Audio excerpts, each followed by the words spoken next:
Good morning. Again, we're ready to start. Today's first session includes two presentations, and we will start with Dr. Mihai Grigore.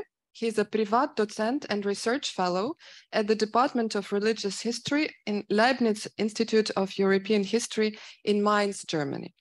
And the title of his presentation is Orthodoxy Challenged, a Church Becomes World's Second Christian Confession. Please. Thank you. I was counting yesterday, and 7 of the 10 talks anticipated and even analyzed one or the other topics of my paper today. So if you put them together, you have the paper. So I ask myself, why bother? Joke aside. I thank you, the organizers, to have invited me here today on this stimulating and fascinating conference with which reunites such a cast of experts on Eastern Christianity. With the fall of Constantinople and the disappearance of medieval Serbia and Bulgaria, the Orthodox traditions in Europe experienced a new situation: the lack of infrastructure, of state infrastructure, in order to implement religious conformity and uniformity. The Orthodox theocracies were gone, and Russia had not yet risen to a geopolitical power. The Danube principalities of Wallachia and Moldavia took over, to some extent, the responsibility for the holy places of Orthodoxy, like Mount Athos, Constantinople, the Balkans, Antioch, Jerusalem, or St. Catherine Monastery on Sinai. The Orthodox Church had to cope with the historical challenges of Ottoman rule, Catholic mission, and Protestant proselytism, not to speak of the lack of funds to support cultic life and theological education and literacy. In this sense, I will follow the arrival of Orthodoxy in the modern period on 3 levels: the emergence of a polycentric Orthodox Commonwealth under the auspices of confessionalism, the emergence of national orthodoxies, and third, in a very short outlook, because we're gonna hear much more on that, the contact of Orthodoxy with postmodernity, especially on philosophical level. Orthodox confessionalism. In principle, the past is irrelevant for the Orthodoxy of today, since the past is a construction site of imagination, memory, and hopes. Augustine knew it already in the 4th century. Pragmatically seen, however, the life of Orthodoxy in time is everything, because the Orthodoxy, we all, the Orthodox, are the result of times which brought us here today and of the story we tell about it. Confessional distinctiveness postulates a known particular historical becoming of Orthodoxy, a development of its teachings, institutions, and practices. In short, the historical life of Orthodoxy.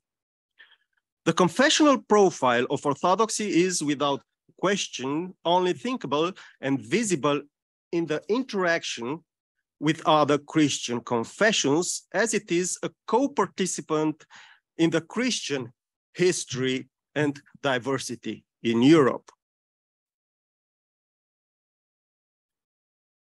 In the case of Orthodox confessionalism, a structural comparison reveals some of the parameters similar with those formulated by the German historian Heinz Schilling and philosopher of history, which developed the so-called heuristics of confessionalization and confessionalism. So parameters that Heinz Schilling formulated for Western Christian history. Religion and politics are first structurally intertwined. There must be, second, a process of separation that splits the Catholicity of the Universal Church into confessional churches. Each confession claims, third, to be the keeper of exclusive truth, theologische Wahrheitsfrage. Confessional competition intensifies, in negative or positive terms, the dynamics of confessionalization.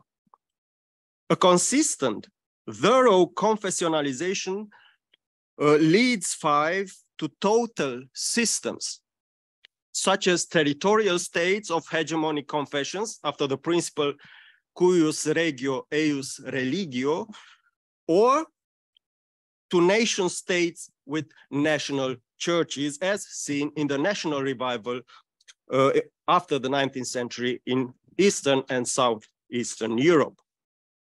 Confessionalism is, sixth, reflected in the socio-political implementation and consolidation of confessional churches with huge formative power for whole social bodies and states.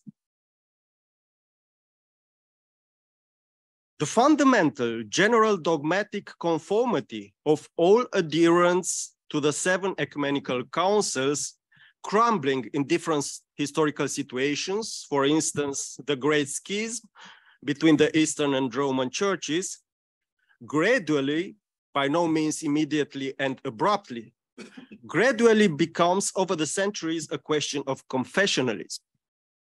The schism between Byzantine Orthodox and the Roman Christianity, with its de facto irreversibility after 1204, was indeed the official expression of long-term divergent developments between the 2 Christian traditions at all levels: dogmatic, liturgical, political, jurisdictional, canonical, and of course, cultural.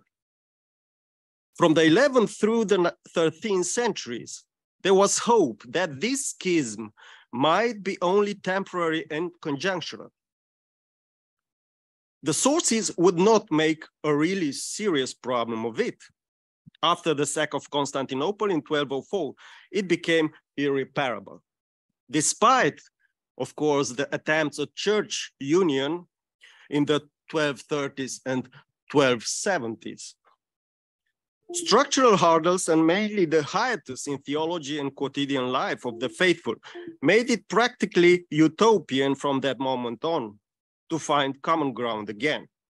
This observation is paradoxically confirmed by later attempts at church union in the 14th and 15th century, which had no other result than to show the degree of irreconcilability that Christian confessions had meanwhile achieved. Dogmatically seen, accusations of heresy increased not only in the Filioque debate, but especially after the Palamitic controversy. We do not forget that the Palamitic dispute started as polemics of both Palamas and Barlaam of Calabria against Filioque. The hesychastic disputes become more and more confessional, while, this is an example, while the first generation of anti-Palamite Byzantine scholars still argued from the generally acknowledged tradition of the fathers, the second generation mobilized itself against the Palamite theology by predominantly employing Latin Thomism. So Kydonis is one of the examples. Hesychasm was regarded as the epitome of orthodoxy, as an authentic Orthodox lifestyle, as an identifier in contrast to Latin heresy. After hesychasm was enforced, members of the hesychastic party assumed key positions in the church and held political offices at the Byzantine court, for example, between 1350 and 1400. 5 highly active hesychasts held the patriarch's dignity. I speak of Isidoros, Callistos, Xanthopoulos, Philotheos Kokkinos, and Nilos, and Antonius IV.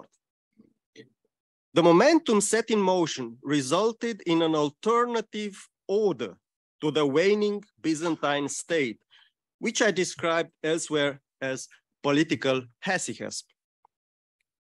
The new agenda was implemented through an offensive policy of administrative centralization, which intended to put all the Orthodox ecclesiastic bodies of Southeastern Europe under the jurisdiction of the ecumenical patriarchs.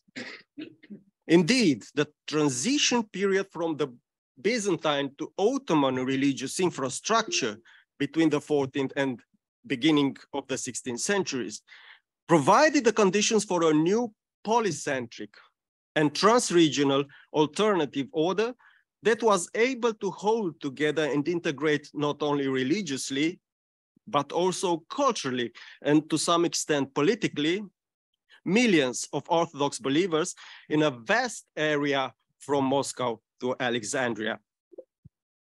With their constructive and unifying function, mobility flows.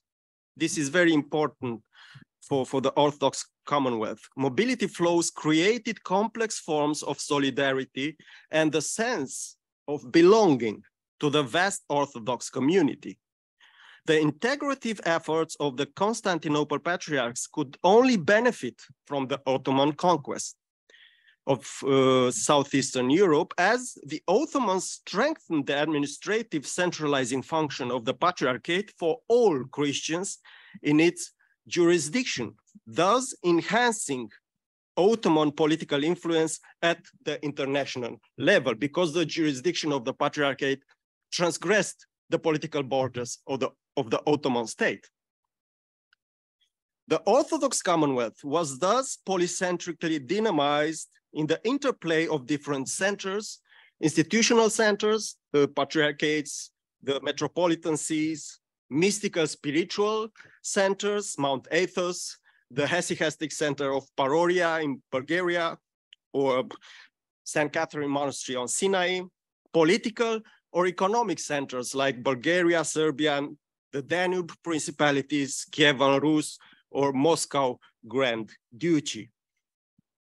Confessionalizing itself was the modality of Orthodoxy to cope with history and its challenges in order to live on.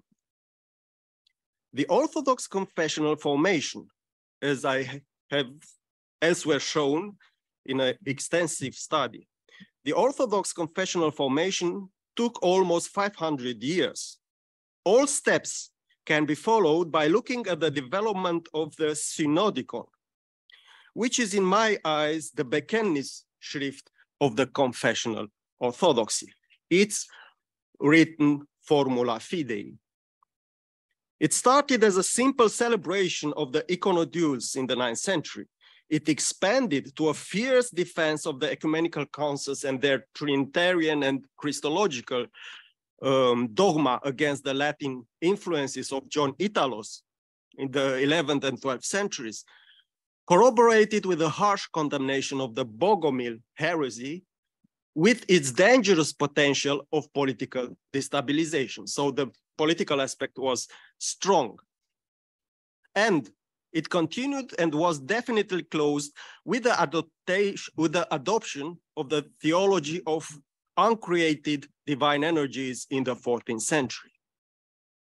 The Orthodoxy as a confessional body entered the stage of history. The Universal Catholic Church of the first centuries in the Roman ecumeny did not exist anymore. I mean Catholic in the universal sense. A creeping process of estrangement, separation, and confessional individualization started with Photius Schism and continued with the Great Schism, the failed attempts at church union, the traumatic sack of Constantinople, the hesychastic quarrels with their anti-Latin component, and finally, the fiasco of Ferrara, Florence, which sealed the confessional separation of Eastern Orthodoxy from Western Latinitas. National orthodoxies save the Orthodox confession. Confessional demarcation also became socio-political confessionalization in the process of modernization. In the context of nation building and nation states in the 19th century, a special form of pluralization led Vasilios Makrides to speak in an important study of an internal confessionalization of orthodoxy into various national churches. cultural, liturgical, and theological particularism of the respective national orthodoxies accompanies these evolutions, formal particularism for sure, but still strongly intertwined with secular structures. Such developments were determinant in the formation of modern Orthodox nation states. Orthodoxy as a system of faith could only be historically effective in connection with socio-political structures, with nationhood as idea, practice, and of course, institutions. Coupling nation and faith resulted in the national churchhood and national state. While orthodoxy as a trans-regional confession, confessional order helped during the Ottoman era to uniformize and integrate the Orthodox traditions in a huge area, as I said, European modernity starting in the 16th century was more and more linked with processes of secularization and national revival. A fascinating historical process of adaptation and vitality started in the Orthodox world, the emergence of national orthodoxies. It started with the emancipation tendencies and the autonomy of the medieval churches of Ungro-Vlachia and Moldavia, or with the better known autocephaly of the Muscovite Church in connection with the rejection of the Union of Ferrara and Florence in the first half of the 15th century. The elevation of the Church of Moscow to the rank of a patriarchate under the rule of Ivan the Terrible, corroborated with the ideology of Third Rome at the end of the 16th century, is a most relevant nationalistic accent. It created, due to agendas of pan-Slavism and pan-Orthodoxism, a competitor for Constantinople in matters of preeminence in the Orthodox Commonwealth. The trend set in motion experienced a boost in the context of the Ottoman Tanzimat reforms of the 19th century, with their attempts at modernization and secularization oriented towards the West. The sultans abolished the old millet system. They opened up the possibility for the subjects to participate in political, social, and religious life by equating and tolerating all religious communities. Religions and denominations were understood in this context as corporate entities of public law and life, with the right, of course, to self-determination. Although the Tanzimat reforms intended centralization and overcoming of nationalist tendencies, this turned into the opposite. The term millet remained in use, but with a radically different meaning, whereas until then it meant religion, such as Orthodox Christianity, Armenian, or Judaism. After the Tanzimat reforms, millet meant nation. For example, the ecumenical patriarchate and the orthodoxy it's centrally controlled, with jurisdictional effect from Egypt to Transylvania, felt compelled to recoil from the emerging autonomy of different ethnically structured communities at the local level. So the millets of the Greeks, Bulgarians, Serbs, Albanians. Despite a synod in 1872 that declared so-called ethnophiletism a heresy and schism, the ecumenical patriarchate was unable to stop the strong trend of formation of national churches. So ethnophiletism, you know, church and congregation formation after ethnic criteria, on ethnic criteria. The hour of national revival had struck, a national revival that combined ethnic identity with religious adherence to Orthodox and with laicism in some orthodoxies. Laicism means here the active participation of the laity in ecclesiastical processes, not only of administration and representation in the public arena, but also participation and decision even in the normative sphere of canonic and ecclesiastical public law. Furthermore, the laity drove the reforming and modernizing of the church in the sense of some Western models especially from Protestant traditions. The examples are in this sense multiple. We recall the Rum Orthodox of Asia Minor, which more and more became Greek during the national project of the young Greek state. In 1870, the Bulgarians unilaterally declared a Bulgarian exarchate, which called for the vehement reaction of the ecumenical patriarchate. And the ecumenical patriarchate itself experienced important reforms connected, for instance, with the involvement of laity in the administration. To summarize, national formation and nationalism were the special ways in which many predominantly Orthodox peoples in Southeastern Europe advanced their state building and exploited their potential for modernization. This way, Orthodoxy erupted from imperial corsets and evolved as one trans-regional confessional bloc, living in multiple national states, to the world's second Christian confession. The nationhood led on the one side to numerous schisms and jurisdictional conflicts within Orthodoxy. On the other side, however, it preserved the dogmatic, institutional, and liturgic cohesion of Orthodoxy as a whole. Orthodoxy in postmodernity, a plea for timeliness. From the perspective of the history of ideas, authors who are partly considered postmodern try to deconstruct the Enlightenment rationality of German idealism. Following Wittgenstein's focus on the specificity and subjectivity of language games, Sprachspiele, as a dimension of the ambiguous nature of reason expressed in language, Jean-François Lyotard discussed in his book La Condition Postmoderne the dissolution of reason into the plurality of possibilities, perspectives, perceptions, and ultimately into the subjectivity of one's rules of discourse and interpretation. The master narratives, Grande Narrative, of the Enlightenment and idealism must, according to Lyotard, be abandoned in favor of a plurality of discourses following their own rules. Postmodernity addresses consciousness, not reason. While Lyotard advocated to leave Kant behind, Michel Foucault argued, on the contrary, for a further engagement with the German philosopher. He translated into French the anthropology of Foucault, argued for a further engagement in order to historicize reason by archaeologically, this is the expression of Foucault, archaeologically uncovering its constitution and genesis. According to Kant, reason is a faculty of organized principles and rules.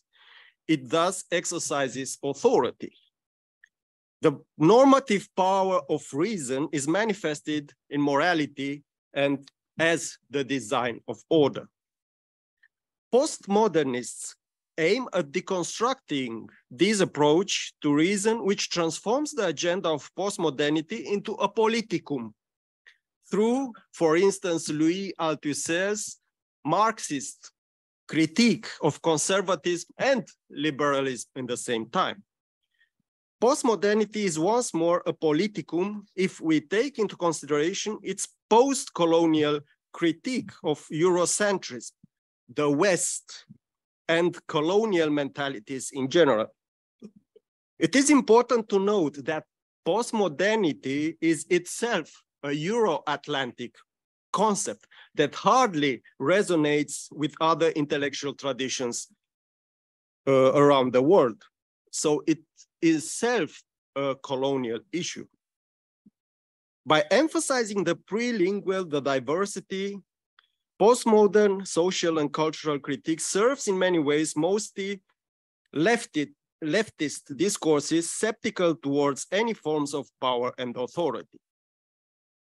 I have been addressing postmodernity, post-structuralism, and post-colonialism, an inflationary vehiculation of post, a preposition referring to time flow and linearly arranged now moments. So a temporally historical self-understanding, which in its struggle with the reason and the rationality of enlightenment edifies subjective worlds of experience, impressions, perspectives, modalities of expression, and individual consciousness. All these are formats of the historical. Man is thus the subject of history, if I may here allude once more to Hegel. The hermeneutical shortcomings of George Florovsky, I don't need to say who George Florovsky was. The hermeneutical shortcomings of his paradigms of pseudomorphosis and neopatristic synthesis are due to his ahistorical method. This is a diagnosis that I'm sure he would vehemently reject since he considered himself a historian. The essentializing of the truth, of the genius of the fathers, so essentialist categories, leads to the implicit conclusion that their tradition is not subjected to history and historical becoming. Their condition as living persons and the historical contingency of their writings constitute at the end of the day the historical subjectivity of them. This realization plays no role in Florovsky's paradigm of neopatristic synthesis. The identification with long-gone thinkers that he demands implies an objectivation of human reason that would be thus capable of interpreting history from outside the history, something in the manner of Johann Gottlieb Fichte's absolute I, absolutes Ich. Florovsky was loving Fichte. He was reading a lot Fichte. For Florovsky, the same ratio is present in all and for all times. If I live a pure life of abstinence, understand Greek, ardently and constantly pray, and am an Orthodox with an excellent moral and spiritual conduct, I can, in the name of congeniality, a Florovskian category, congeniality, know exactly what John Chrysostom or Basil the Great meant in the 4th century, or what they would have to say to some problems of the present. I can enter their mind. This is another Florovskian expression, enter the mind of the fathers. I can be them in a certain respect. However, since my present views on as an Orthodox Neopatrist were formed by Chrysostom and Basil, that makes me, as a present-day interpreter of world and history, an absolute subject of the ahistorical truth, a truth into which I drag and to which I conscript the world and its history. Last page. All this is nothing more than biased theology foreign to historical methodological criticism. It's, on the other hand, also no theology based on our day's advancements and needs. As Elias Katan once said, modern orthodoxy needs no neopatristic synthesis, it needs good theology, which further means responsive theology, responsive for today's Orthodox faith in Christ, for today's living in the world, and not least for academic scholarship and dialogue. Claims of ahistoricity, transcendence, and hopes in the eschatological eternity are maybe relevant for Orthodox theology, but irrelevant and confusing for the other historical sciences and social sciences, which, in fact, academic theology should engage with. It is, moreover, deeply anti-ecumenical in the context of pluralized global Christianity. Max Weber described in his Soziologische Grundbegriffe this tendency, which is by no means an Orthodox feature only. I quote, "The legitimacy of orders by sanctifying tradition is most universal and primordial. fear of magical drawbacks strengthened a physical inhibition against any change in the customary preconditioned patterns of behavior. End of the quote. The openness to change, to modify, to leave back the untimely is the task of orthodoxy I see for the coming decades. How can she manage that if even a pan-Orthodox council is a utopia? Thank you.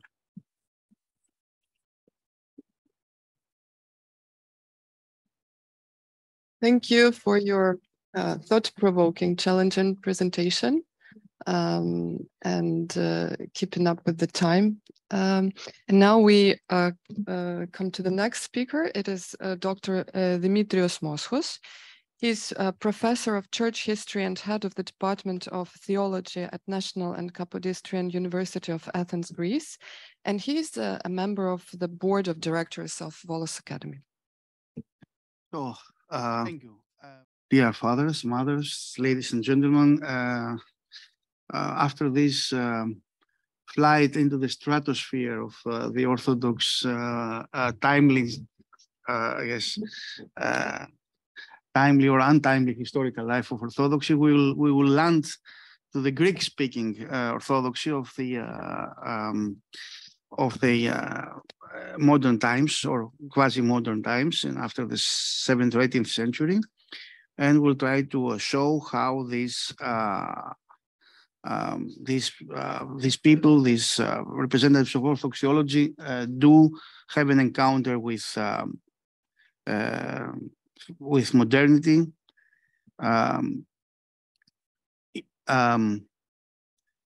If we consider, as Greek-speaking Orthodox theologians, this long line of ecclesiastical writers, bishops, and monks teaching in schools or writing in Greek, active under the jurisdiction of the Ecumenical Patriarchate in the Ottoman Empire, in this vast area that Mihai described from Egypt to Transylvania and so on, since the 18th century, we'll see that facing modernity was actually already a familiar experience in some ways. A robust movement promoting education for the Greeks in the Ottoman territory, boosted by the emergent financial dominant Greek traders, brought modern logic, for example, together with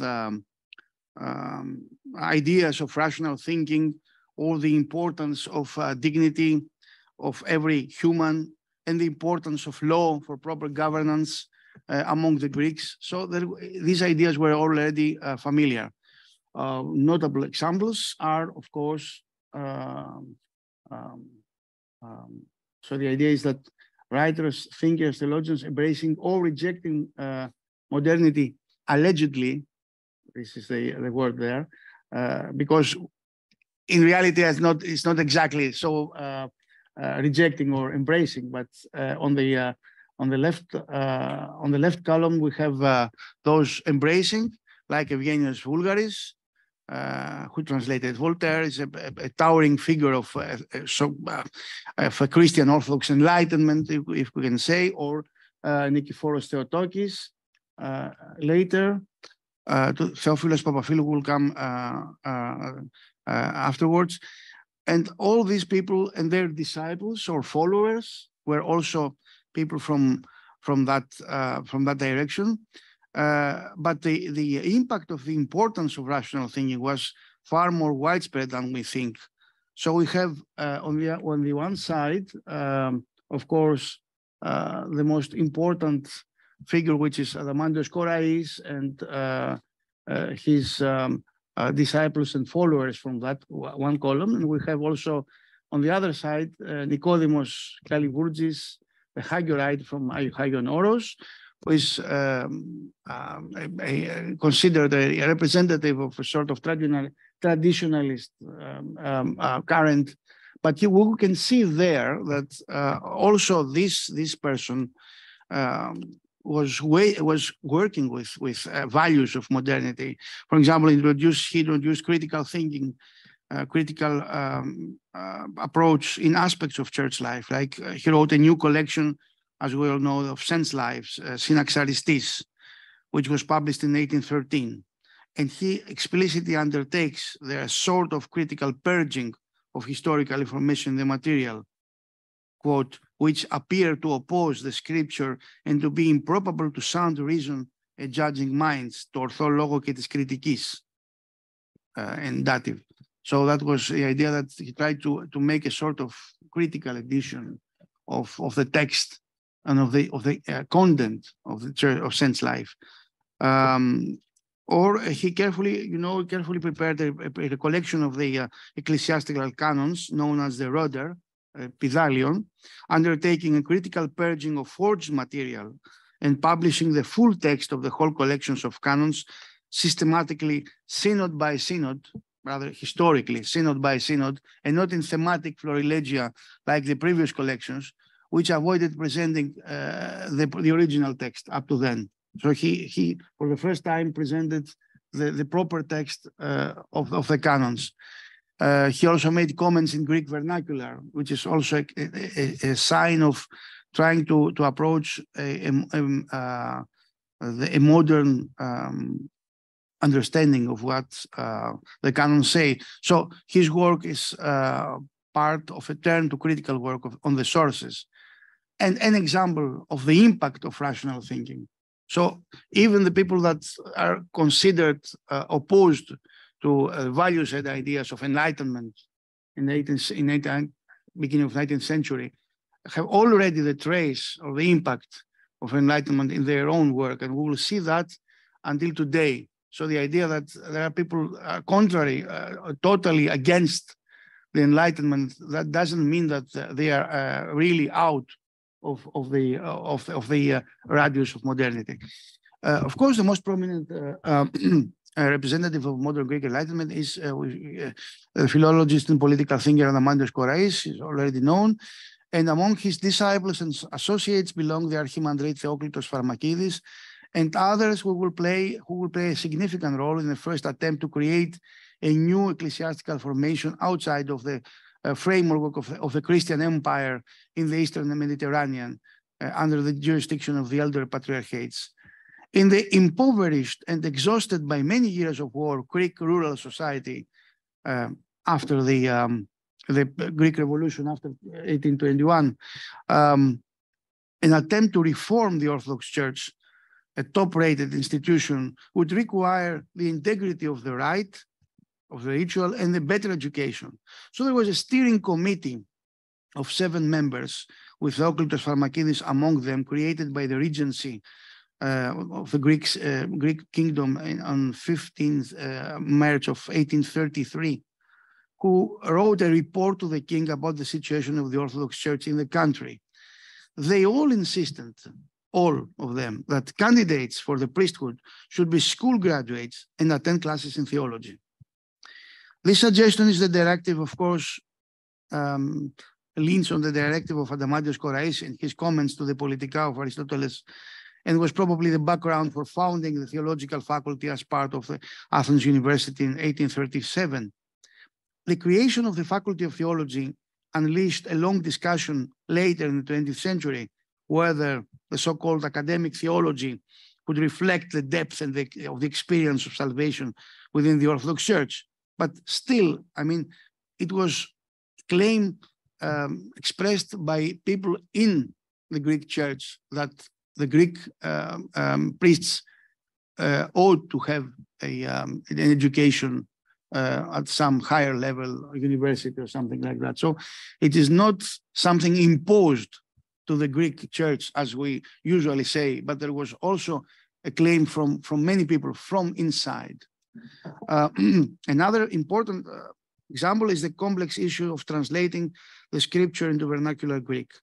One follower of Korais, another Archimandrite, Neophytos Vamvas, undertook this task, which unfortunately became the center of a massive polemic from the camp of traditionalists. But still, there were people that insisted that such a translation is essential for Orthodox theology. So there is this thematic we began. I will come back to this later. Is one of four in my work here, namely theology, the approach to theology and rational thinking. We will go to another issue, that is the rule of law and all these political aspects of encountering modernity through Greek theology. A fourth one is about the connection between community, individual, and social thinking in modern Greek theological discussion. And the fourth one, which admittedly we won't have time to discuss it in this lecture, but we can have a discussion about the ethnic and religious other, the issue of minorities, which is, I think, the most difficult in the whole. Yes. Okay. So if we discuss the impact of the rule of law, the fight over modern ideas as an educational epistemic current revealed a clear political outcome during the outbreak of the French Revolution that posed the Ottoman Empire definitely to the side of the absolutist powers, initiating a bitter conflict between the ruling class of the Orthodox Millet at the Ecumenical Patriarchate in Constantinople and the intellectuals, clerics, and monks among them, who envisaged a modern and fair political system based on free and equal ethnic entities. One is Rigas from the nearby Velestino, a village here nearby, who articulated this idea of having a sort of new form of empire with all nationalities living in free and equal to each other. And he was not treated very good from the official Orthodox Church. But the importance of law is already stressed by church people, like one of the Vulgaris disciples, the Bishop of Veria in Western Macedonia, Theophilos Papaphilou. I said already, I mentioned him. Well, yes, you see, he was a Bishop of Veria living in the 18th century, writing his Prochiron Nomikon, which was actually a handbook of ecclesiastical law published after 1750. In the foreword of the book, Theophilos underscored the importance of the sole rule of not of a king or of a monarchical institution somewhere in the society or in the church, but of the law, which must characterize every form of political authority in contrast to a mere tyranny.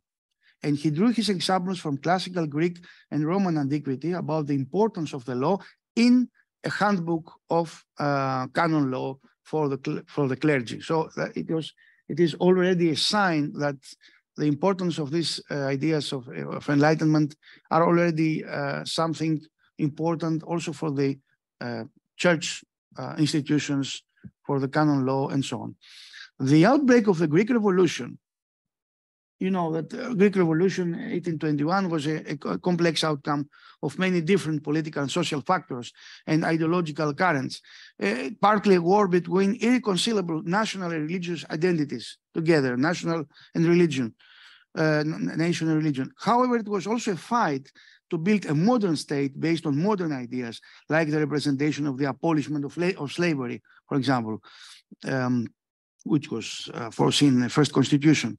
The pivotal idea of a nationally monolithic and religiously homogeneous emergent historical subject, like the Greek nation here, could mean bad news for religious and national minorities, something that is critical for living and understanding modernity today. Nevertheless, the political reality created by the revolution was more complex. One of the heroes of the national romantic view of the revolution and the clergyman who was the Archimandrite Gregorios Dikeos, alias Papaflessas, meaning the burning priest or something like that. So the flamboyant in the French meaning, so burning, who preached but also took the rifle personally against the Ottomans and died at the Battle of Maniaki in Peloponnese in 1825. But in the meantime, Papaflessas also became a minister of the provisional Greek government of the nascent state, whose constitution stated that all who believed in Christ would be Greek citizens, all who believed in Christ. But he had to face the denial of the Roman Catholic population in some insular parts of the new state's territory, like Tinos, for example, Greeks who were Roman Catholic and not Orthodox. And they had the temptation to leave, or the denial to leave the foreign, French mainly, protection and exception they enjoyed in the Ottoman time and become full citizens of the new state, paying taxes to the new Greek government. And they didn't want to. And Papaflessas, this symbol of the militant Greek and Christian Orthodox identity, wrote to them a letter as Home Affairs Minister in 1823. Okay, this is, okay, you see that later. And this, so, he stated that, among other things, that only barbarous nations identify religion with ethnicism. So you too, Christians of the Western Church who are born in Greece, you are inseparable from our nation. Αχώριστοι από το έθνος μας. So even Papaflessas could understand that we have a modern idea of the nation, and we can instrumentalize that when the political reality calls for paying taxes, for example, and something like that. This is, I think, an interesting aspect of the battle with modernity. Another aspect of facing the political aspect of modernity from the side of the church was the ecclesiastical organization of the modern Greek state. We all know that Theoklitos Pharmakidis fought for the administrative autonomy of the ecclesiastical structure of this new Greek state, the autocephalous church, unilaterally, without the consent of the Ecumenical Patriarchate in 1833, and he defended this process even after the granting of the autocephaly by the Patriarchate in 1850, on the grounds of a natural right of the Greek Church to proclaim itself autocephalous, just as the Greek state proclaimed its independence. The Greek nation, having declared its political autonomy and independency, excuse me, okay,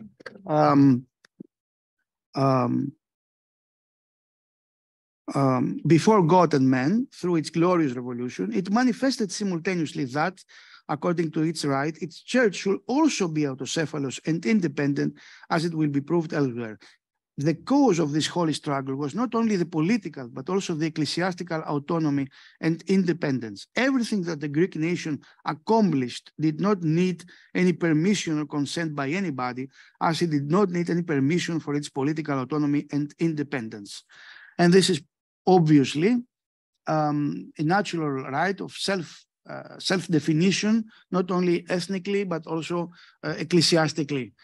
We usually say that Theoklitos Pharmakidis was actually a sort of Protestant among Greeks and a spy or a puppet of the Germans or something like that. But he was very conscious, obviously, that there is here a natural law concerning also church life. And that, I think, is interesting also for facing modernity. On the other side of the spectrum, one notes the action of traditionalist circles of monks, preachers, and activists that wholesale fought modern values, institutions, and the West. They were under the influence of the leader of the traditionalist party, Konstantinos Ikonomos from Thessaly, who was an erudite teacher and theologian, an opponent of Theoklitos Pharmakidis, and adherent of the traditional canonical relation of the Church of Greece with the Patriarchate. Among his followers, some were concentrated in northwestern Peloponnese, around the city of Patras and the monastery of Megaspilion. This area brought to contact with the Ionian Islands under British rule and the rich agrarian surrounding of Patra, mainly out of the cultivating raisins. They get money from that. Some of them built the Philo-Orthodox Soteria, that is Society of the Friends of Orthodoxy. And we can mention once again here the, we see here, yes, at the right column, after Konstantinos Ikonomos, Kosmas Flamiatos, and Ignatios Lambropoulos. And another enthusiast came also from the island of Sifnos, lived in Constantinople and Paris and settled in Athens in 1866. He wrote vehemently against the West and the corruption of clergy in Greece. He wrote a commentary on the scripture and disseminated prophecies about restituting the Byzantine Empire. His name was Apostolos Makrakis. He was eventually condemned by the Synod in 1878. I mention all these people to show that even the most resilient circle of enthusiastically anti-Western enragés started to turn to forms of receiving and coexisting, receiving the modernity and coexisting with it. Makrakis later ran for a candidate for the office of the congressman of the Greek parliament, without success, but irrelevant. A disciple of his and a relative of Ignatios Lambropoulos named Evsevios Matsopoulos lived from 1849 to 1929, detached from the subversive milieu of the previous generation, and with the permission of the Synod, he crossed the country preaching for an amelioration of the Christian behavior and piety. Turning to a model of catechesis and inner emission, he founded in 1907 the Association of Zoe, a sort of kinobium of lay theologians who were devoted in celibacy to this cause. So we have another chapter in this story, which is building of associations and unions, which is a form from itself, is something modern outside of the traditional work, pastoral work through the ecclesiastical institutions like parishes and bishoprics. This is the time of the associations. In Athens, there was already in 1887 another association founded for the dissemination of Christian values with the characteristic name Anaplasis, which is recreation, remaking, issuing a monthly journal with the same title, which has outlived until today. The purpose of the association was to serve society through Christianity. This association aims to contribute to the recreation, remaking, and organization of the society, rebirth of the society, through Christianity served by the sciences and the arts. Christianity served. Υπηρετουμένου, says there. So Christianity served by the sciences. It was a project of refurbished Christianity, conversant with sciences and arts, and becoming beneficial to society. A broad current of persons trying to understand and converse with modernity will emerge from such efforts. The lawyer and politician Michael Galanos, who was among the founders of Anaplasis, ran for the parliament, was elected in 1910 with the Liberal Party of the great statesman and reformer Eleftherios Venizelos. He understood himself as Christian with liberal principles. In the journal Anaplasis, the elder lawyer and scholar from Kefalonia, Ioannis Kaltsounis, tried to reinterpret the scientific theories and the political events of his era under the light of Christianity. For example, he wrote an evaluation of the French Revolution from the side of Christianity, trying to show that although the basic idea of the French Revolution was noble and for the benefit of the society, the political partisanism, the hatred, and the terror of the revolution could not be compatible with Christianity. But still, there was a beginning of accepting what actually the whole thing was about. Later, the theologian and later professor of ecclesiastical history at the Theological Faculty of the Athens University, Gerasimos Konidaris, published his impressions from his study place in Germany, where he experienced National Socialism, acting there. And it is interesting that in his articles, I mentioned them in the previous conference, he makes a significant theoretical reflection on the relationship between Christianity and modern politics, where his Eastern Orthodox identity also plays a distinct role. And he concurs that church, of course, should not be identified with specific state form like monarchy or democracy. Yet, on the other side, he points out that parliamentary democracy and the legal admissibility of political opposition, and at the same time, the existence of minority rights, we say now here, are much closer to the standards of the Christian church concerning the way that society should work, operate, because it grants more freedom to the individual as well to the state. And I found this position very interesting. So we have all these attitudes, and that brings us to the next issue, which is community, individual, and social thinking in modern Greek society. Okay, I'll try to be as much as okay.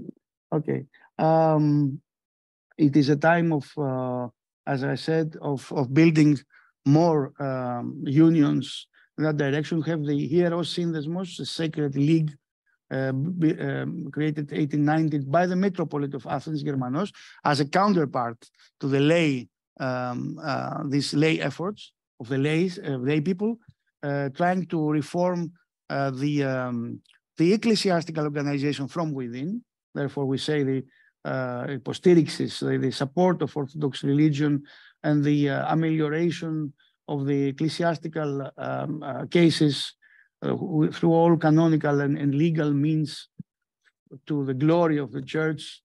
And of course, social work like the fourth one, the treatment of people, in sick people and poor people, and so on, and old people. So it was a combination of a support to the pastoral work with better elevation of the level of the priesthood, and so on. This Sacred League, this Hieros Synthesmos, lives until today as Hieros Synthesmos Klerikon Elados, Sacred League of Greek clerics. It's actually a sort of trade union of priests in the Greek Church of Greece, but it's, yeah, well. During the 19th century, national romanticism. Well, now I'm going to explain about the importance of this movement from the totality to the individual. So national romanticism imposed a new collective vision and identity, which gave nations a task to fulfill their own historical destiny, as we already heard from Mihai. This task was graver in the case of Greece, since the intellectual and political elite promoted robust cultural and even biological continuity with the classical Greeks to galvanize the public will to unite all Rome Ottoman territories to the Greek state. This was the so-called Megali Idea. It's not great idea, it's a sort of great project to unite all Greeks to Greek state. This irredentism of this Megali Idea discouraged any discussion about the importance of the individual against or above the almost holy notion of a perennial community of the Greeks. So it was very difficult to speak about the individual before in the 19th century. After the World War I and the partly disastrous outcome of the Megali Idea in 1922, as well as the dissemination of communist idea in the evolving industrialized Greece, this brought about a particular quest of the individual concerning the community and focusing on the structure of the society. So it was a time, the emergence of sociology and socialism in Greece. So we have here in two columns, we have a group of Christian socialists emerged in the middle of the 19th century, already in the Ionian Islands, but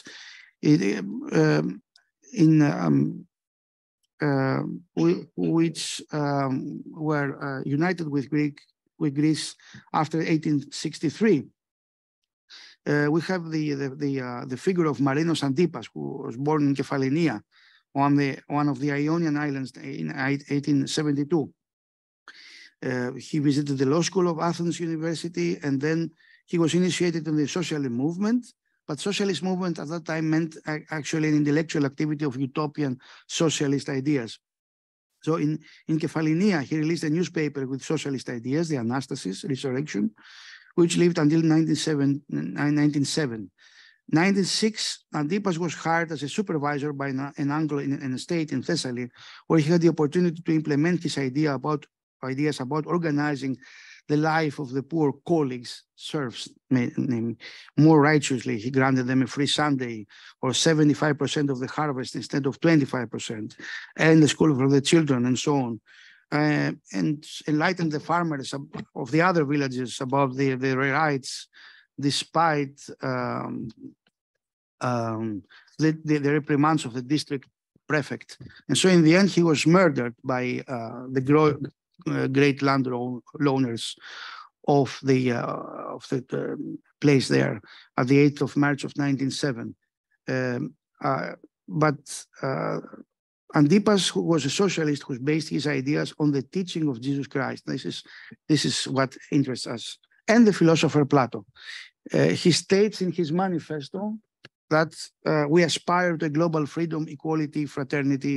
We want what Christ wants. There is neither Jew nor Greek. There is neither slave nor free. He proceeds with demands for legal protection of the workers, taxation of capital, distribution of lands of big estates, also monasteries to poor tenants, self-government, and so on. I believe that as the light of the sun, the air, the water, etc., are for common use, the same way everything that man needs can be offered to common use if the imperfect and selfish laws are replaced by the perfect and just law of Jesus, who teaches love thy neighbor as yourself. There were also other persons like the monk Christanthos Kangelaris and the deacon Ioannis Konidaris, father of Gerasimos Konidaris, who preached about the radical value of the gospel. After his death, the death of Antipas, his associate Mazarakis wrote an article about the compatibility between Christianity and socialism in the newspaper Ergatis, the worker of the social center of Corfu. And this background explains some response from the other side, who are the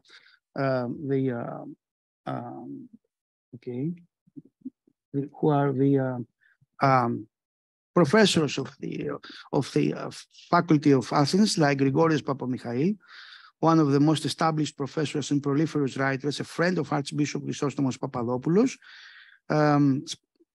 specialized in apologetics, who undertook the task of confronting socialism. He wrote two small treatises, Socialismos και Χριστιανισμός, Socialism and Christianity, 1910, and Socialistikon Idolon Katalysis, a destruction of socialist idols, which were later merged in a new edition of Socialismos and Christianismos, we see that at the left, edited in 1921. In this, Papamichail examines the principles of socialism, comparing them with the Christian social teaching, to conclude that the latter is based on mutual love and meagerness. At the same time, the former imposes general equity and forced distribution of individual wealth, which is unnatural for society and brings only destruction, as happened with the Bolshevik regime. Okay. Papamichail believes only in the power of ethical improvement and tries to promote the individual against the power of collectivism. Although he admits that the living conditions of the worker must be improved, he denies that the Marxist theory can be applied to the less developed agrarian and petit bourgeois Greek society, which does not have a real working class. Interestingly, he writes not only against the Marxists, but also against those who, in pure motives, claim that socialism is a Christian teaching, namely the Christian socialist. On the contrary, we have another professor, Panagiotis Bratsiotis, who also wrote the work Ήταν ο Χριστός Σοσιαλιστής, was Christ a Socialist, became a leading figure in creating the Christianική Κοινωνική Ένωση, 1933, Christian Social Union. And in the opening ceremony, he delivered a speech where he showed, this booklet, how closely he observes the relevant movements in the whole Western world, Germany. He mainly cites Adolf Kolping and others in France, Belgium, and so on. It's 40 pages of very close, very astute remarks about all this work of Christian social movement there, choosing to intervene in the form of an activist organization for demanding Orthodox Church and theology turn to its for better conditions for the worker.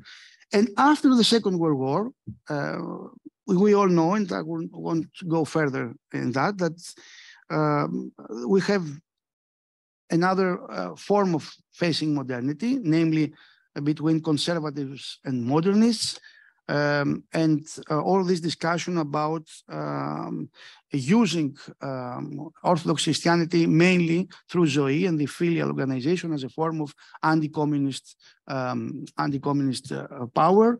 We know we have already these the Actines and all this activity about that with Alexandros Tsiridanis, and more you can find at the work of Vasilis Makridis there. So I won't speak more about that.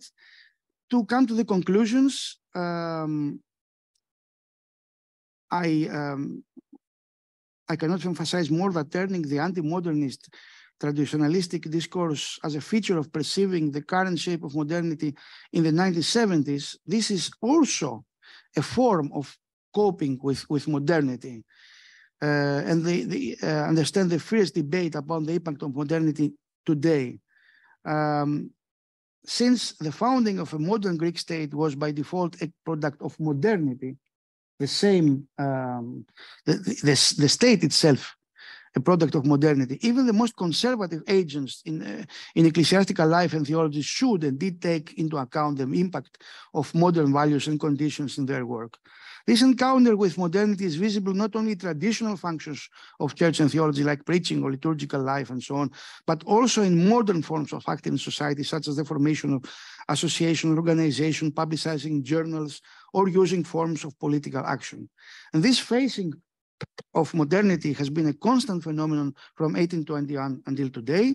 Although in some historical periods, this phenomenon took the form of negating modernity and striving for a comeback to pre-modern traditional society. But as Mihai said, this has to stop and become a historical subject of our own. And this, I think, is the most important lecture. Thank you.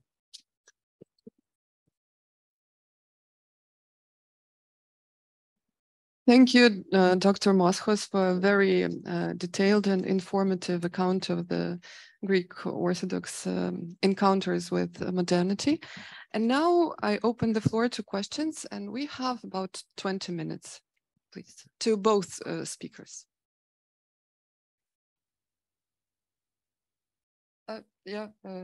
Dr. Asproulis first, and then... Thank you, both of you, for your presentations. I have two questions for Professor Grigore.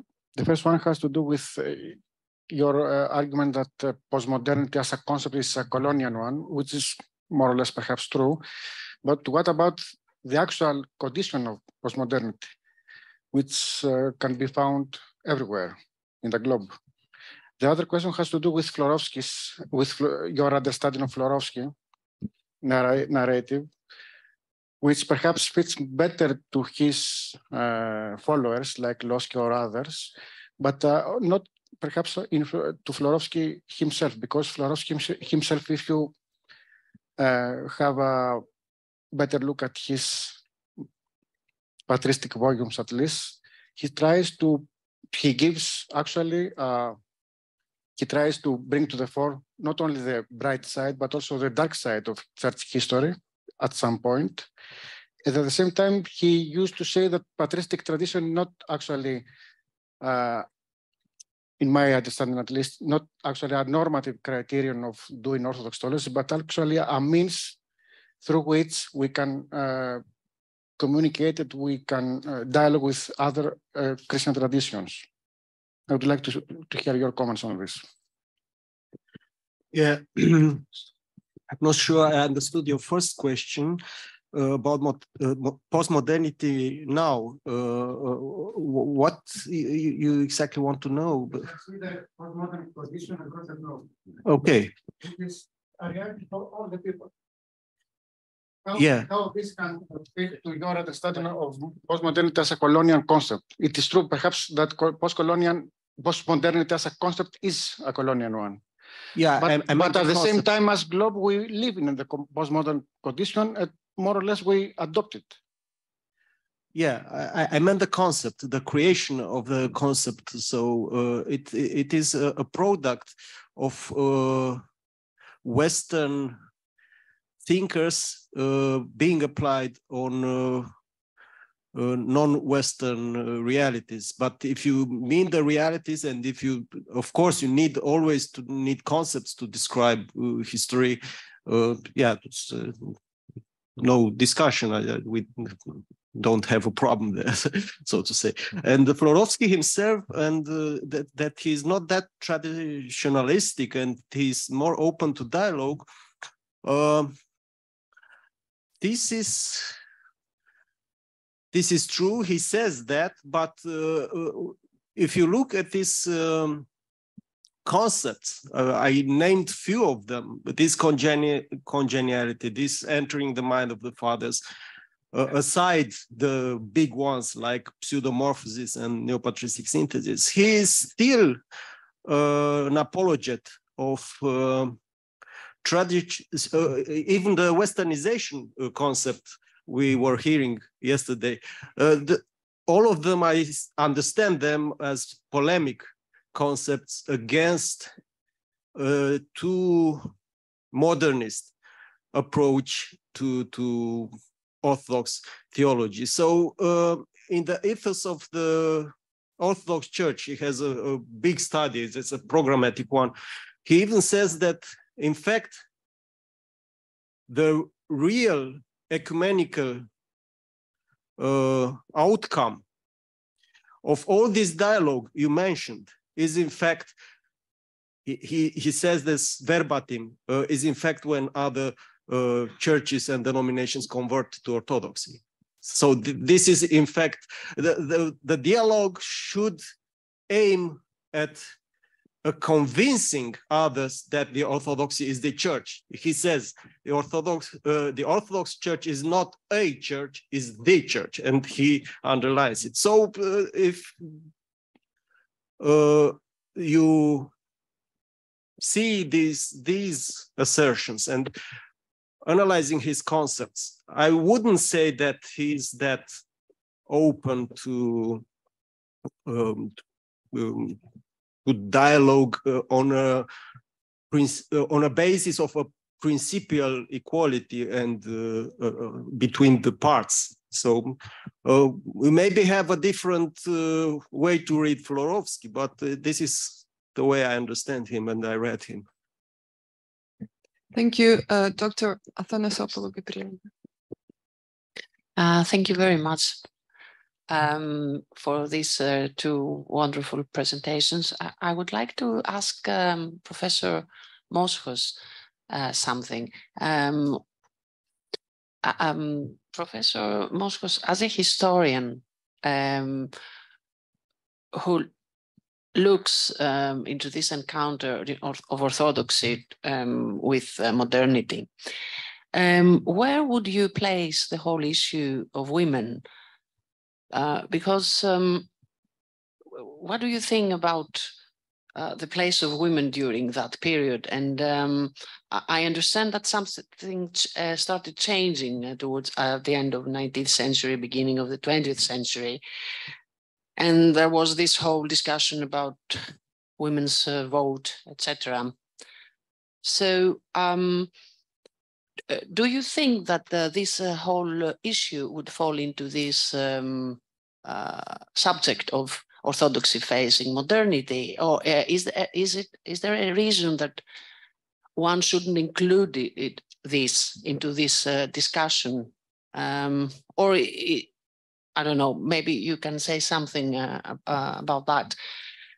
And since you mentioned the associations of Zoe movement, I don't know if it's relevant in our discussion here to say about the position of women within these associations, their presence, and maybe their role in actually the role of Zoe, for instance. They played regarding the issue of women's role in church, because within these movements, women did find a place, you know, to be and have an agency. So I don't know if you would like to say something. Thank you very much. Yes, thank you. This is half. You gave already half the answer. The fact that Orthodox is, yes, yes. This whole issue, or is it too big to be included? Yeah, obviously it would be another lecture for that. Okay, and but yes, but it's important to. Sorry, that was actually criticism. But they made more of that.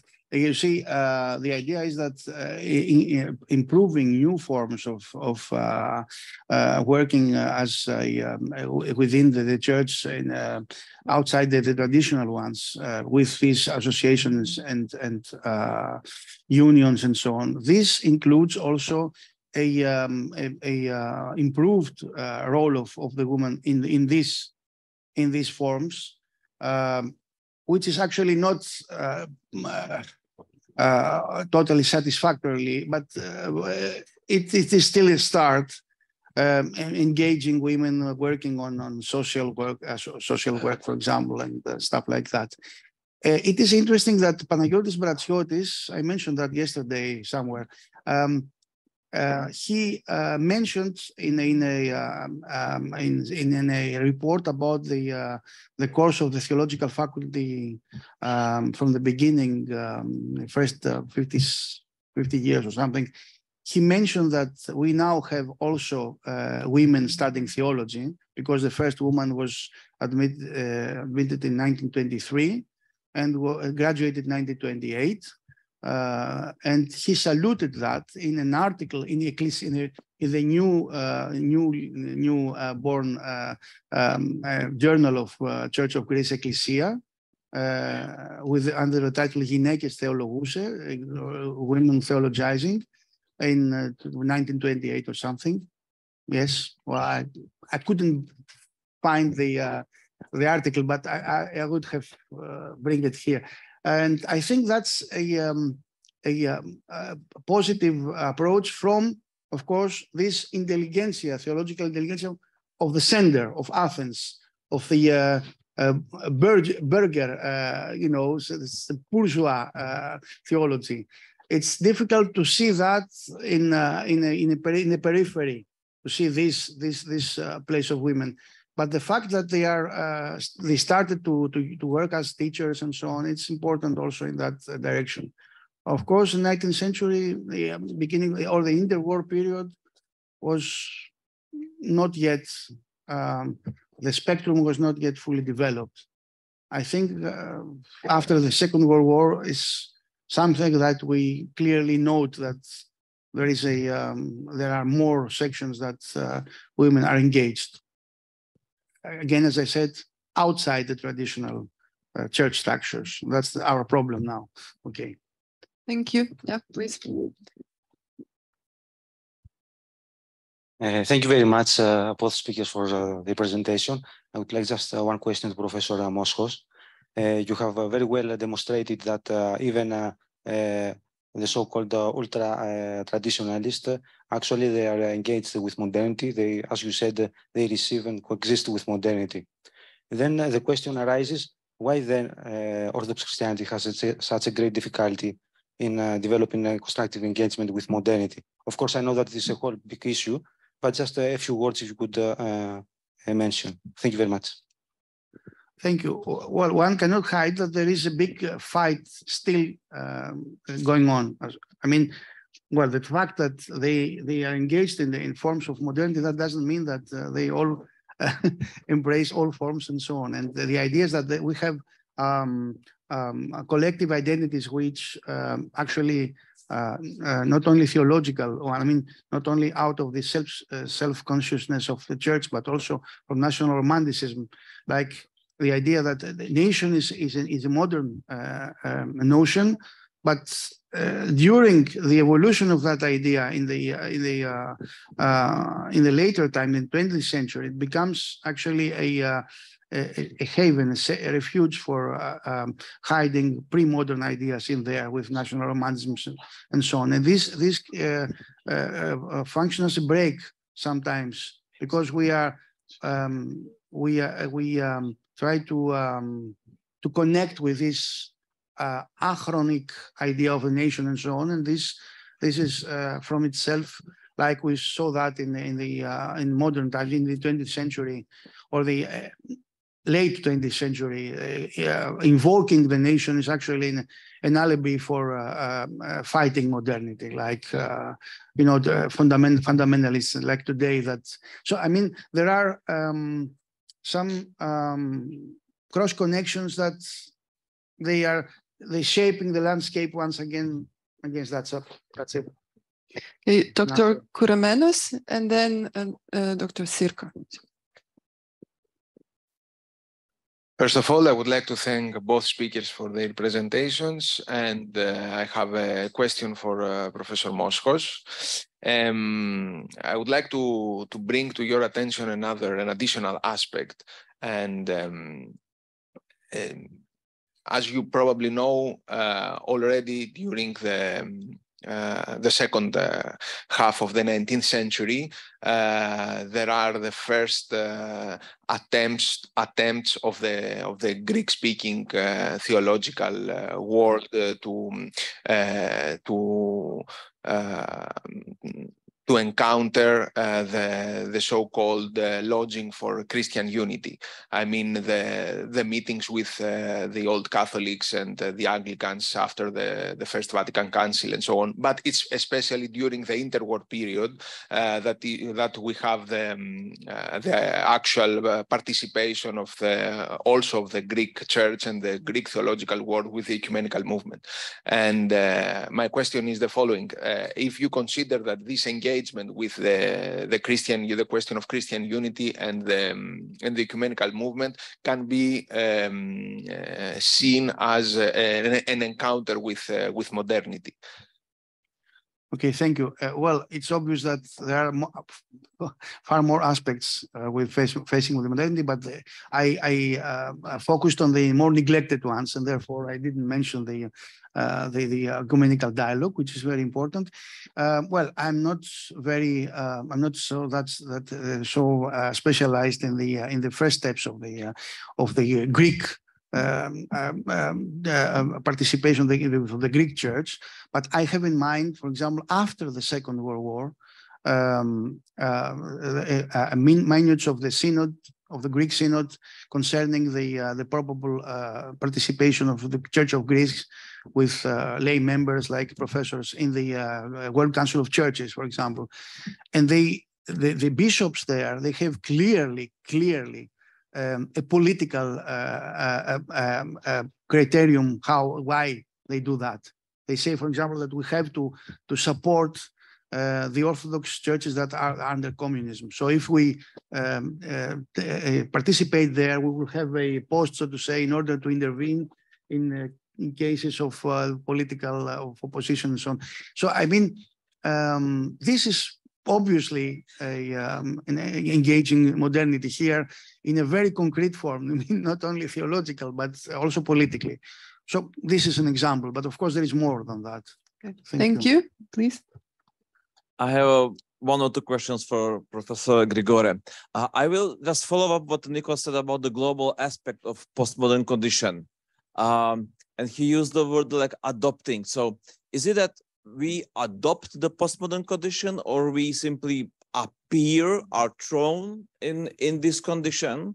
And depending on your answer on this one, maybe a bit provocative, but should we talk maybe about the postmodern orthodoxy, or that will be way too much? It will be orthodoxy in the... So thank you.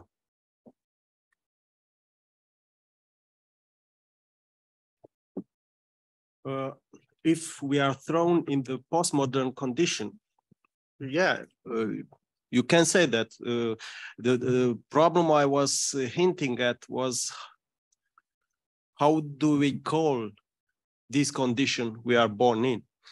How the language, so giving names, postmodern is in fact also an exercise of power and hegemony of discourse. So it was more because I started with this language games of Wittgenstein. So this to show how the apparently postmodern liberalism is in fact also can be subjected to historical criticism. So this is why. And the second one, may I ask again, please, which was the second? So should we talk about the postmodern orthodoxy? I mean, you partly already answered on that. Is there something like... Yeah, the orthodoxy, as you said, is born into today's condition. Which condition is that? So this last part of my talk was about postmodernity, to show the complexity of the historical situation and of the philosophical background modern Orthodox theology has to engage with. So in order to preserve Orthodoxy's oneness in the context of pluralization, we already see with the national churchhood, but also with the enhanced pluralization nowadays. So we take the example of the German Orthodoxy. So the Orthodox diaspora churches in Germany, which are all of them holding to their mother churches in the homelands. Now is the discussion. Yeah, we can think about every of them leaving behind their connection, the jurisdictional connection with the mother churches, and get together and form a German Orthodox Church. So this is the complexity. I didn't offer any answers because we don't have them. You can do things in the synodally organized Orthodoxy without councils, without the bishops sitting together and deciding. So, yeah. Thank you. And the last question by Yorgos Flandis.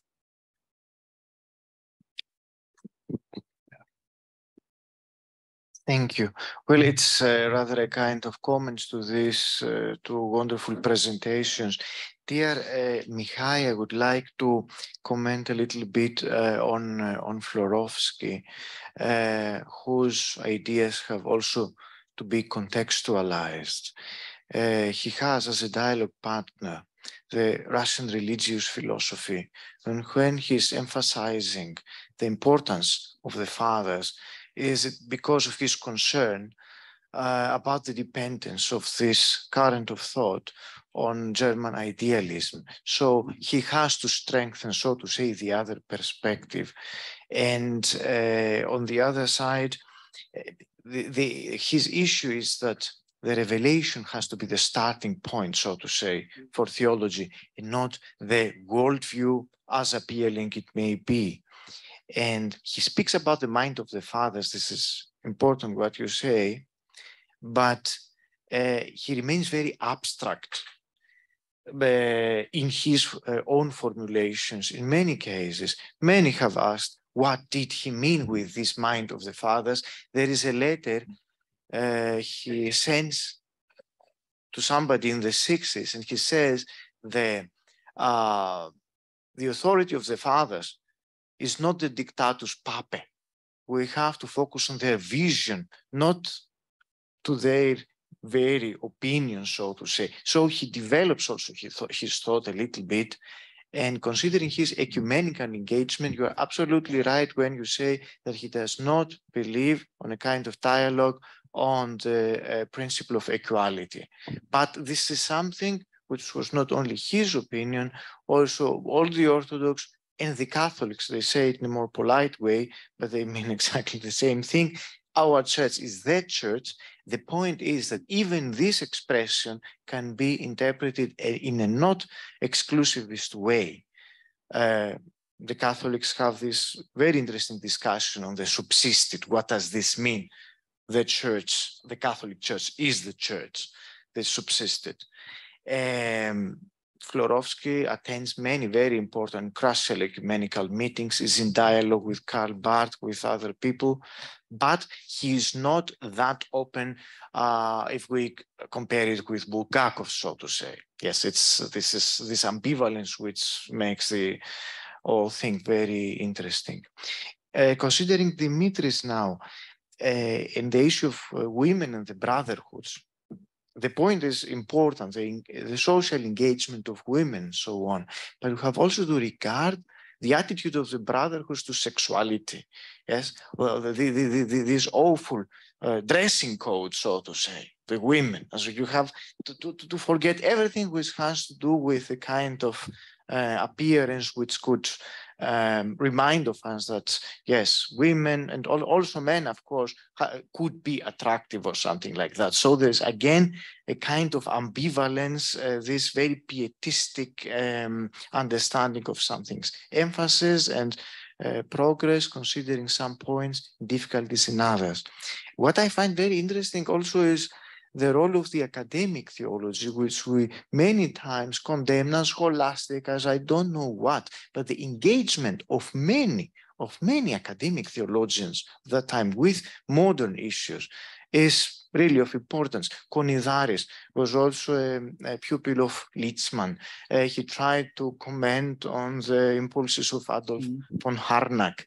Even Trembellas, all these wonderful commentaries on the fathers. It's very interesting. The very conservative theologian, exactly by just offering a collection of patristic quotations, shows the differences the father have, the difference of opinion, and is in a way revealing that the father has something more and more, so to say, colorful than this very monolithic idea that many have, oh, all the fathers had the same opinion on the interpretation of one or the other biblical idea. And, or if you think Louveris and his engagement with modern thought. And later we have a kind of going backwards, so to say, with all these ideological proposals which have been emphasized as a reaction and critique to the academic theology. So the ambivalences are important, in my opinion. So thank you. Thank you. Unfortunately, we have only a few minutes for answers. Otherwise, we will steal our time from the coffee break. Yes.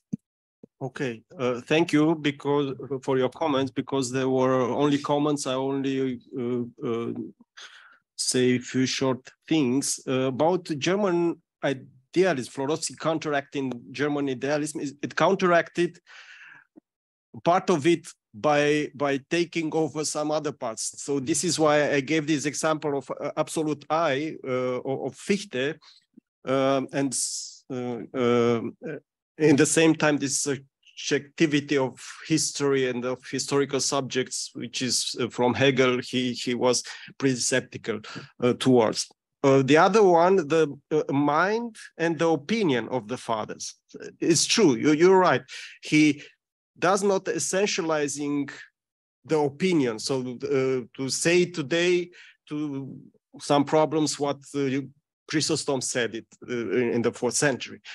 But he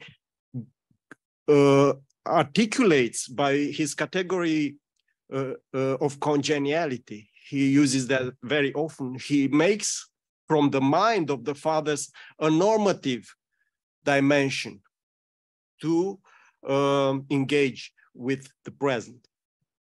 Ecumenicity of Florovsky is okay. There are Orthodox theologians who do not speak about the Orthodox Church like the only one. So, for instance, Bulgakov is more open. You mentioned it. Staniloae says we, the Orthodox, can learn a lot from the historical thinking and criticism of the Protestants. He gives a programmatic talk in the front of the Archbishop of Canterbury in England. Sometimes I can give you that, and this is a totally different understanding of ecumenicity. So he does not advocate this to convince the others that you are okay.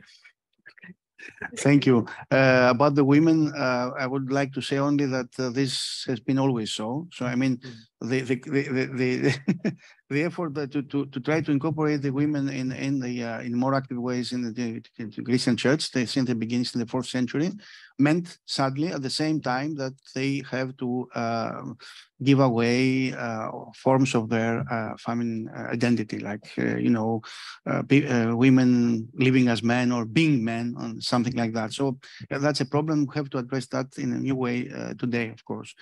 The other one is that what you mentioned mentioned as stepping backwards, it's actually part of the course of modernity after the 60s, 1960s or 70s, because all over the world there was a general criticism against the Western model because of anti-colonial movements all the ways and in all places, and the 3 M's, Marxism and Marcuse and whatever. So that was a sort of common ground in order to rearrange important theological ideas in the form of Ian Aras and other people, like making an aggiornamento of Greek or Orthodox theology having an inherent advance that we are already against West from home. So it was a sort of reaction to a new form of modernity. So, but this was, of course, has a much more negative political weight after 1990s, with all this new landscape of nationalisms and multipolar world and all stuff like that. This is a problem we have. Yes, I would like to make one comment, last comment to the lecture, the other lecture of Dr. Grigore. I cannot stress enough how important it was. Really, I think we must have time to perceive it more intensely, because the idea that the Orthodox must become historical is very important. The problem, since we were here once again with Professor Dimitris Kirtatas, he said that he commended the work, the way the Eusebius, the church historian works. We live under the syndrome of imminent apocalypse in Christian history. We always think that in our generation, we're in a position to conclude the Christian history. So we narrate Christian history as it is already finished. And that makes that incredibly boring. And therefore, all people are bored when they go to the church history, because everything is settled, everything is solved. The heretics are punished and the Orthodox triumph. This triumphalistic way of doing things stems probably from Eusebius, but we are working on this, and this does not correspond to the idea of historicity that is after the Enlightenment. And I think it's important to become historical again. So I once again thank and praise Professor Grigore for this lecture. I'm looking forward to see it also in written form and study it more carefully. Thank you.